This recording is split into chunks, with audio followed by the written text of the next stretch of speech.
Welcome to Unit 4 of the Texas Basic Peace Officer course. In this section, we're going to discuss the origins of the U.S. Constitution. The new U.S. Constitution began on September 17, 1787.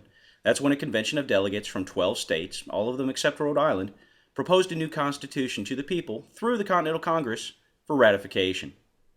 The colonists rebelled because the English king, this guy, George III, refused to them all of their historic rights as free English citizens. Americans, before the Revolution, believed that the law was superior to any government, even the king's, and they wanted to secure those rights for their future.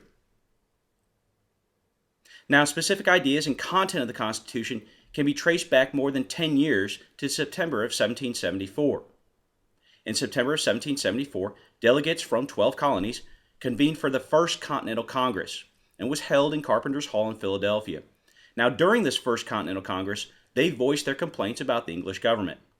Now, many of their complaints would later emerge as rights afforded in the U.S. Constitution and the Bill of Rights. There were several things the colonists were upset about. The first thing they petitioned England for was their right to life, liberty, and property.